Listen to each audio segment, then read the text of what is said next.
tous et bienvenue sur la chaîne EasyPhone Réparation Test pour vous, une chaîne dédiée aux tests mobiles mais aussi accessoires. Je suis ici pour vous conseiller dans le choix et l'achat de votre futur smartphone, mais aussi pour vous présenter certains accessoires et certains produits assimilés à la téléphonie, que ce soit des accessoires connectés ou simplement des coques, etc. etc.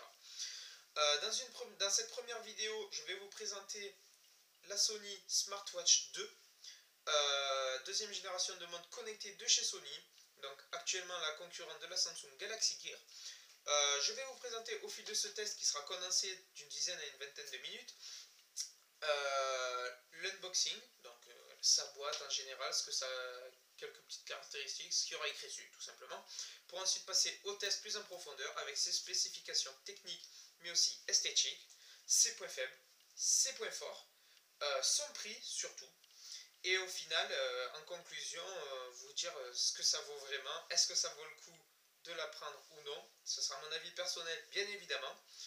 Je vous conseillerai ensuite sur d'autres produits, donc ce que ça vaut par rapport aux autres, tout simplement. Bon, on se retrouve de suite dans la partie test. Allez, à de suite. Et on se retrouve dans le test. Donc on va commencer par le déballage du produit. Donc son boîtier. Hop. Donc de base il est comme ci, il est comme ça. Voilà, donc c'est un boîtier simple, hein, voilà, tout en plastique, donc assez costaud et assez sympa. Donc ça change un peu des emballages du Sony Z1, Z qui sont en carton, même le Z Ultra, un petit carton carré tout simple. Alors que là on a un beau cube qui laisse apparaître le produit à l'intérieur. Donc normalement on a une petite protection sur l'écran. Bon, moi la montre est déjà allumée. On voit apparaître la Sony, le smartwatch numéro 2 fait pour Android. Donc oui, celle-ci fonctionne avec tous les téléphones Android, mais j'y reviendrai après. Et donc voilà, donc pour l'ouvrir c'est tout simple, hein. On va pas s'attarder sur le déballage de toute façon. Voilà, ensuite on accède directement à la montre en la tirant. Voilà, je la laisse de côté pour le moment. Ensuite on a un petit bouton ici, hop, on tire et on retrouve là juste derrière un cordon micro USB. Ça mérite le temps de s'attarder quelques secondes dessus. Celui-ci est vraiment très très court. Donc comme vous pouvez le voir, c'est trop court. Tout simplement, pour recharger l'appareil, il faut le mettre à côté d'une prise. Ça vaut pas le coup parce que vous avez des prises directement sur votre bureau ou autre. Donc je vous conseille plutôt d'utiliser le chargeur de votre téléphone. C'est un peu encombrant si vous voulez charger les deux en même temps. Bon, voilà, ça c'est à vous de voir. Et surtout, il n'y a pas de prise secteur fournie avec. Vous avez juste le cordon, donc peut-être pour brancher sur l'ordinateur. Je sais pas trop. Ensuite, on retrouve dans la boîte quelques notices. Donc voilà, là généralement, il y a le guide de démarrage rapide, donc en multilangue. Et un truc pour activer une application donc, de sport. Voilà, tout simplement. Et puis voilà, il n'y a rien d'autre dans la boîte. Donc en même temps, c'est une montre, c'est un accessoire. Il n'y a pas besoin d'avoir des milliers d'accessoires à l'intérieur. Donc je reviens sur la montre. Donc on va directement l'enlever de son coussinet pour vous la montrer plus en détail. Donc voilà la bête. Donc la Sony Smartwatch 2. Deuxième génération de montre connectée par Sony. On a quelque chose de beau, d'élégant. C'est tout simplement beau. C'est mon avis, hein, tout simplement. C'est mon avis personnel. On retrouve déjà sur la première tranche le bouton qu'on retrouve sur tous les Sony, donc tous les mobiles Sony. Derrière quelques spécifications, donc les normes, etc. Avec au milieu le logo NFC pour dire qu'il y a la puce juste là, la marque. On retrouve devant la marque Sony avec trois petits boutons donc qui rappellent une interface Android tout simplement. De toute façon, cette montre marche sous Android, fonctionne sous Android. Donc quelque chose d'intuitif qui nous rappelle tout simplement notre smartphone. Donc on n'est pas perdu. Un bouton retour, un bouton home et un bouton menu. Pas plus simple et pas plus compliqué. Moi je trouve que c'est simplement parfait. On retrouve ici, voilà, en fond moi j'ai l'heure. Donc si j'appuie dessus, ça allume l'écran tout simplement pour voir l'heure apparaître. Sur ce côté là nous retrouvons hop, le petit slot pour mettre le micro USB. Donc ça a l'avantage la montre a l'avantage d'être IP57, donc étanche. Tout comme ces téléphones, Sony a choisi de la faire étanche. Très pratique, on peut se laver avec, aller prendre aller se baigner avec, etc. Donc c'est assez cool. Quelque chose, niveau dimension, on a du 42 mm par 41 mm fois 9 mm d'épaisseur. Donc c'est un boîtier pas très gros, donc 4 cm par 4 cm, c'est pas non plus énorme. Et c'est quelque chose d'élégant. Bon après, un poignet masculin, donc comme le mien, ça passerait bien. Un poignet de femme, peut-être moins. Donc c'est vrai que, de toute façon, les critiques sont tombées sur cette montre. Elle est plus axée homme, niveau esthétique. Voilà. D'autres particularités, donc ici, c'est au niveau du bracelet. Donc de base, soit vous avez un caoutchouc, soit un cuir. Donc ça dépendra du tarif que vous voulez mettre. C'est une vingtaine d'euros d'écart à peu près. Mais surtout, ici, on retrouve quelque chose d'universel. C'est-à-dire qu'on a du 24 mm d'épaisseur, ouais, de largeur. Donc c'est une dimension universelle. On peut mettre vraiment les bracelets qu'on veut sur cette montre. Donc ça a l'avantage de laisser cours à notre imagination et surtout à nos goûts. Voilà, ça c'était pour la partie esthétique du produit. Ensuite, on va passer directement aux spécificités internes. Donc c'est une montre qui fonctionne sous Android et pour Android. Elle fonctionnera avec tous les téléphones Android minimum 4.0, donc Ice Cream Sandwich. Désolé pour la prononciation. Elle fonctionne sous Bluetooth 3.0 avec un appareillage en NFC, donc il faudra un appareil quand même NFC. Elle se charge via micro USB et elle est IP57 comme je vous l'ai dit. Niveau LCD, on a un LCD transflectif 1,6 pouces, donc vous allez pouvoir vous la péter en soirée avec ce mot. Voilà. Niveau résolution d'écran, on est sur du 220 x 576 pixels. C'est pas une haute définition, mais bon, pour une montre, ça suffit. De toute façon, vous voyez, il y a un très petit écran. Et puis, voilà. On peut le voir déjà ici en apparence. Bah, de toute façon, on va pas regarder des films là-dessus. Hein. Voilà. Et pour un poids de 122,5 grammes. Donc c'est au poignet, comme une montre standard, hein, on la sent pas trop, hein, c'est sympa. Donc voilà, ça c'est pour le boîtier en lui-même. Ensuite à l'intérieur, qu'est-ce qu'on retrouve et à quoi sert-elle? Donc on va dire que c'est une continuité, voire le miroir de notre smartphone. Donc dessus on va pouvoir accéder à quoi? À ses SMS, donc y répondre par des messages prédéfinis, j'y reviendrai par la suite. On a ensuite nos mails, donc ici j'ai mis Gmail, mais une boîte mail autre fonctionne aussi. Facebook, donc on peut interagir avec Facebook, il y a aussi Twitter, des réseaux sociaux. Agenda, on peut accepter, refuser un appel, prendre des photos à partir de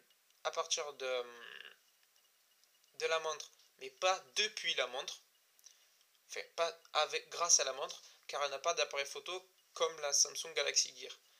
Moi de toute façon je trouve ça inutile d'avoir une montre, ça fait plutôt un peu, pas pervers, mais voilà. On va pas prendre des photos en discret, on n'est pas des espions non plus. Voilà, alors après il y a des petites applications sympas comme la torche, bon, voilà. Et on dirait pas, mais ça éclaire assez bien dans la nuit. Des réglages, donc on a des petits réglages de base, c'est ce qu'on active le Bluetooth, le vibreur, l'affichage de celui-ci, donc ça va être la luminosité, l'interface de la montre, donc on peut la changer. Ici moi j'ai mis celle-là, mais après on peut avoir celle de base, ou d'autres sans le jour. Donc moi j'ai décidé de mettre en blanc et avec la date qui s'affiche ici. Voilà. Ensuite, moi j'ai téléchargé une application pour faire des notes.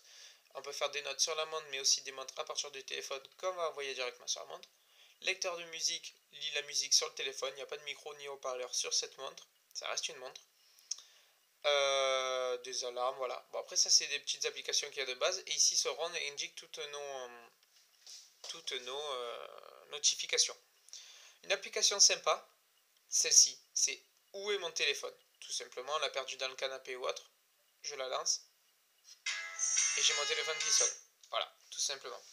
Donc ici, moi, je vais vous le remontrer, mais avec le téléphone. Voilà, hop, j'appuie dessus, j'appuie sur l'application, je la lance, donc, hop, voilà. Voilà, il sonne. Bon, voilà. Donc moi ici, j'ai le Sony Z1, donc ça marche avec tous les téléphones, comme je vous l'ai dit, on n'est pas obligé d'avoir le téléphone Sony. Je vous le présenterai par la suite, celui-ci. Revenons-en à nos moutons. Voilà, comme je l'ai fait ici, en appuyant sur ce bouton, on peut choisir la classification des produits, des applications, soit par ordre alphabétique, soit par favori, utilisation, etc. Ici, une petite application météo. Donc ici, moi je suis sur Avignon. Jeudi, vendredi, samedi, j'ai la météo des jours suivants, avec la température actuelle. Il fait pas très chaud en ce moment, et ce matin, il a neigé. Ici, un petit volet, comme sur les téléphones Android, donc assez sympa. On retrouve les 3 dernières notifications. On peut pas glisser, voilà. Là, c'est 3 mails. Voilà, les boîtes mail, par contre, là, on peut... voilà, on fait un peu ce qu'on veut. Ça, c'est pour l'interface niveau notification.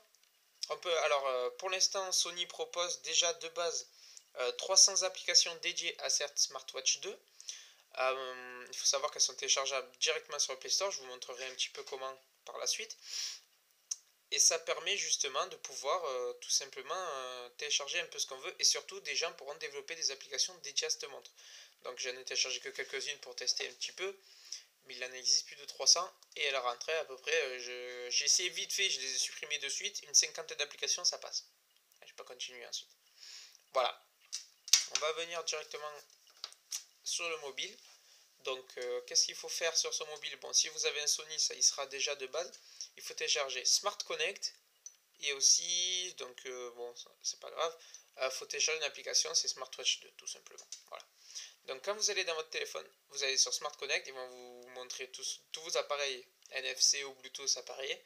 Donc on choisit Smartwatch 2, on va dans modifier les paramètres et on va accéder directement à toutes nos applications qu'on a téléchargées, d'autres qu'il faudrait télécharger, et ensuite on peut directement rechercher des applications, donc ça va directement sur le Play Store.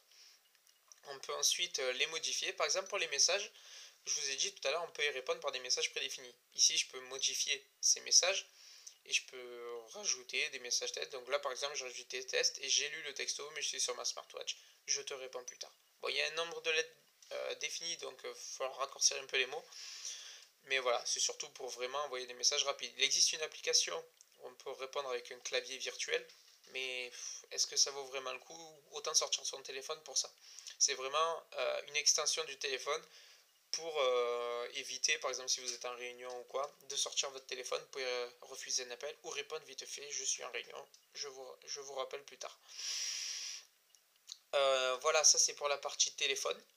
Donc voilà, voilà. On peut lancer directement l'appareil photo directement depuis la montre. Donc comme je vous ai dit, hop, voilà. Quand je le lance, ça le lance directement sur le mobile. Vous voyez, j'ai rien fait. Et après, c'est moi qui vais prendre. Bon, voilà, je vais prendre la photo directement. Vous voyez, par contre, sur l'appareil photo, sur la montre, c'est pas. Vu que ça passe par Bluetooth, c'est pas instantané. Il y a une petite latence. Bon, c'est pas très grave. De toute façon, la photo, une fois qu'elle est prise, elle est prise. Par exemple, voilà, là, je prends la boîte en photo. Hop, tac. La photo est prise, tout simplement. Et ensuite, on peut y accéder directement, soit sur votre téléphone, hein, ce qui est normal. Sinon, on peut directement y accéder là. Voilà. Sur la montre, j'ai directement accès à la photo. Voilà. Vous voyez, j'ai pris quelques photos. Voilà. Bon, ça, c'est des photos prises avec ce Sony Xperia Z1. Voilà. On peut accéder aux photos, on peut recevoir des MMS directement dessus, donc les MMS que vous recevrez sur votre téléphone, vous les recevrez aussi sur la montre, donc c'est quelque chose de sympa. On peut faire aussi un agenda, donc pour voir un peu les événements de la journée, ce qu'il y a à faire, etc. Voilà. Ensuite, il y a les appels. Voilà. Ça c'est un peu le primordial, quoi. Soit on peut directement appeler de la montre, si on a un kit Bluetooth directement à l'oreille, on peut taper le numéro de téléphone. On tape le numéro de téléphone et on appelle, et ça appelle du kit Bluetooth, ou en tout cas sur le téléphone, le journal d'appel, les favoris, le répertoire, etc. Ça, c'est pour l'interface. Donc pour l'instant, qu'est-ce que je pourrais dire de plus? C'est quelque chose, moi, je me suis vraiment habitué, voilà, comme je vous ai dit, ça fait 2 à 3 semaines que je l'utilise, et maintenant, c'est acquis, quoi. Je ne peux presque plus m'en passer, tout simplement. Dans le noir, on peut toujours lire l'heure, contrairement à certaines montres. Oh, il y a plein de petits gadgets qui sont sympas. Et surtout, voilà, c'est vraiment le prolongement de mon téléphone. Avec le Z1, encore celui-ci n'est pas non plus des plus gros. Bon, on a déjà un écran de 5 pouces, donc c'est quelque chose assez grand tout de même. Mais par contre, si on commence à avoir comme un Z Ultra, par exemple, là, c'est pratique d'avoir cette montre. Cette montre, mais aussi hop, mais aussi par contre un kit Bluetooth ou autre. Et donc ça vous permet de sortir votre téléphone que occasionnellement. Sur votre travail aussi, ça peut être très intéressant. De plus, qu'est-ce qu'on peut dire? Donc c'est une montre élégante. Son prix est de 189 euros. Et maintenant on va passer aux points forts et aux points faibles. Donc ces points forts, montre autonome. J'ai oublié de le préciser juste tout à l'heure, mais c'est une montre autonome. Contrairement à sa concurrente Samsung, cette montre va vous permettre d'être utilisée même sans le téléphone. Bon, elle fera plus grand chose, hein, mais elle fera montre. Déjà, c'est quelque chose de très bien que ne propose pas la Samsung. Si vous n'avez pas votre téléphone, elle vous dira même pas l'heure, votre Samsung. Elle fonctionne en Bluetooth 3.0. Elle fonctionne avec tous les téléphones Android, donc c'est un bon point fort. Elle est IP57, encore un point fort. L'étanchéité lui permet. Ben, c'est un gros inconvénient qu'a la Samsung, qu'elle ne résiste qu'aux éclaboussures. Quelques gouttes dessus et ensuite pas plus. Elle est fluide, donc pas de bug. Donc contrairement aux avis qui ont été laissés sur différents forums, celle-ci buggerait. Alors c'était peut-être les premières générations, mais moi celle que j'ai depuis 2 semaines maintenant ne bug pas du tout. J'ai juste un petit bug une fois au démarrage, puis je l'ai rééteint, je l'ai rallumé et plus aucun souci depuis. Donc ça c'est pour les points forts. Par contre, point faible, elle n'est pas féminine. Donc à part si vous avez une femme, si vous êtes une femme qui a un gros poignet, donc voilà, là ça vous ira très bien. Sinon après il faut aimer les grosses montres. Et niveau résolution, c'est pas extrêmement, c'est pas ce qu'il y a de mieux. Donc comme je vous ai dit, c'est du 220 par 176, c'est pas non plus une résolution de fou. Mais bon, on va pas lire des films là-dessus de toute façon. Donc voilà, niveau point fort, point faible, vous voyez bien que, enfin, ce n'est que mon avis encore une fois, mais je trouve qu'il y a beaucoup plus de points forts que de points faibles. Niveau prix, je vous l'ai dit, 189 euros, donc ça c'est de base, vous pouvez la trouver plus ou moins chère sur internet. Le site de Sony la propose en tout cas à 189 euros ou à 209 euros avec un bracelet directement en cuir. Voilà pour ça. Donc mon avis maintenant, tout simplement, comme je vous ai dit, moi je pourrais pas m'en passer. Le miroir de mon téléphone, ça me permet, la montre vibre, donc ça me permet de voir mes SMS, les appels, les refuser, les accepter, recevoir mes notifications mail, etc. d'un petit coup d'œil. Et après, si vraiment ça m'intéresse, là je sors le téléphone. Donc le terminal est à utiliser en dernier recours. Sinon, on a la montre au poignet et ça vous permet de répondre soit par des messages rapides en texto. Donc la plupart du temps, de toute façon, c'est ce qu'on fait. On répond par des oui, par des non, par des ok. Par contre, pour les pâtés, voilà, vous sortez le téléphone. Donc ça, c'est mon avis. Donc moi, voilà, je trouve que ces montres, voilà, ça fait que commencer. C'est que le début. On a déjà des très beaux produits, donc comme vous pouvez le voir, c'est du noir, c'est chromé, c'est en aluminium et en verre. C'est beau, c'est beau. Franchement, c'est des très bons produits, je trouve. Et on est qu'au début des smartwatches. Ça va continuer, je pense, à prendre de l'ampleur si les gens commencent à apprécier. C'est un très beau cadeau de Noël, je trouve. Donc vous les trouvez un petit peu partout, plus ou moins cher, comme je vous ai dit. Il y a peut-être des promotions qui vont arriver pour Noël pour ces montres connectées. Donc Samsung qui pourrait faire des offres commerciales, par exemple. C'est un très joli cadeau à faire, moi je trouve. Voilà. Si vous possédez déjà un téléphone Android, bien sûr. Si vous aimez quelque chose d'élégant à un prix assez non plus qui n'est pas excessif, donc 100 euros de moins que la Samsung Galaxy Gear, qui fonctionne avec tous les téléphones. Si vous voulez une montre étanche, fluide, euh, une smartwatch tout simplement, ça, ce produit, je pense qu'il est fait pour vous. Testez-la et vous serez convaincu dans tous les cas. Voilà, ça c'est mon avis, un petit peu farfelu mon avis, je trouve, c'est pas très concis, mais voilà, ça c'est mon avis. Donc voilà, ça c'est pour la smartwatch de chez Sony, la smartwatch numéro 2. On se retrouve bientôt pour un test peut-être de ce Sony Z1, donc il a déjà été fait sur internet, donc je suis en train de voir si je le fais ou pas. Voilà, donc c'était EasyPhone Réparation. Et si vous avez une question ou un avis ou l'envie que je vous présente un produit, n'hésitez pas, laissez un commentaire et abonnez-vous. Allez, merci, à bientôt.